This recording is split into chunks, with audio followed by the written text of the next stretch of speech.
is what is the role of China in the events which are now unfolding? We said that Israel wants to rule the whole world. But the world is comprised of many people other than Hosni Mubarak, who will bend down faster than anybody else to Israel, and General Pervez Musharraf, who go down and even kiss Israel's shoes. There are those who will refuse to bow and bend. And most important of all is Russia. Russia will not bend to Israel. But the NATO alliance must force Russia to bend. And Russia will not bend. So you don't need a PhD in international relations to know that there is a major conflict coming. It is simple. And in that major conflict you're going to have thousands of nuclear weapons being used. But it is not only Russia that will not bend. China is proud of her civilization. And China has every reason to be proud of her civilization. The Chinese in Singapore will bend down and kiss Israel's foot. But not China. No. China will not bend and bow. And China is a nuclear power.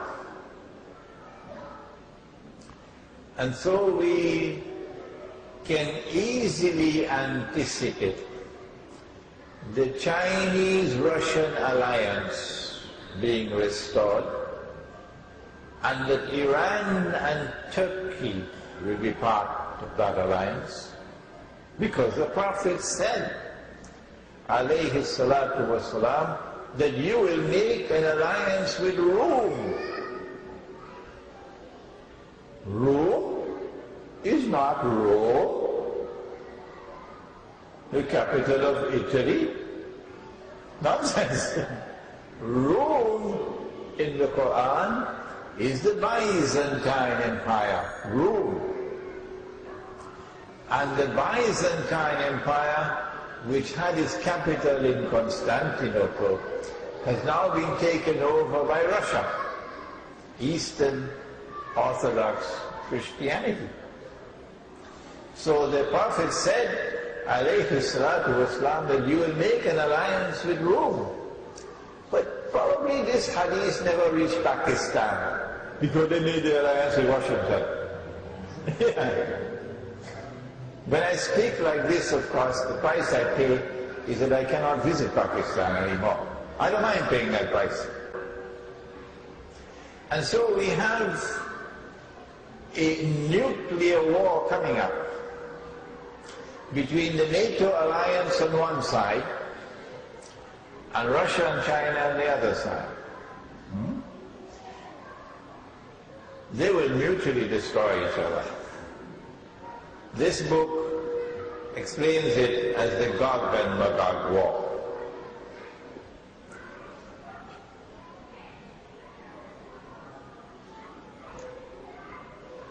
In order for Russia to have a fighting chance to win that war, the Russian Navy, nuclear-powered Navy, must have access to the Mediterranean Sea. The only way that the Russian Navy can get access to the Mediterranean Sea is if they can pass through the Bosphorus. And the city of Istanbul is located on both sides of the Bosphorus. Istanbul used to be called Constantinople. Today Istanbul is a NATO city controlled by the North Atlantic Treaty Organization.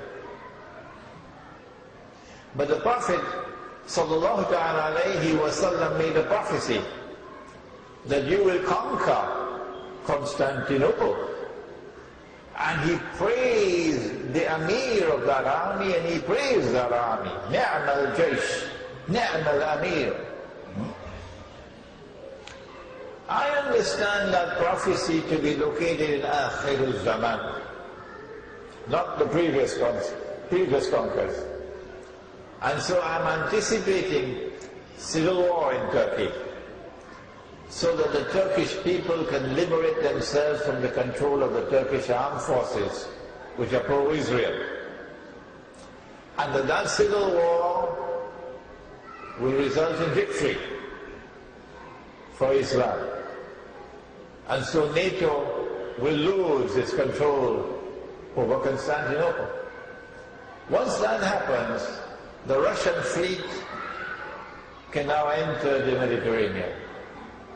And so nuclear-powered submarines and ships passing through the Bosphorus into the Mediterranean.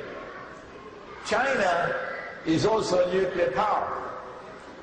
And China also has submarines and ships that are nuclear armed. And guess where the Chinese are now building a naval port? Do you know? China is building a naval port on the southern tip of Sri Lanka. So you're going to have the Russian Navy coming from the north and the Chinese Navy coming from the south. So this is going to be a war that will be a little bit more evenly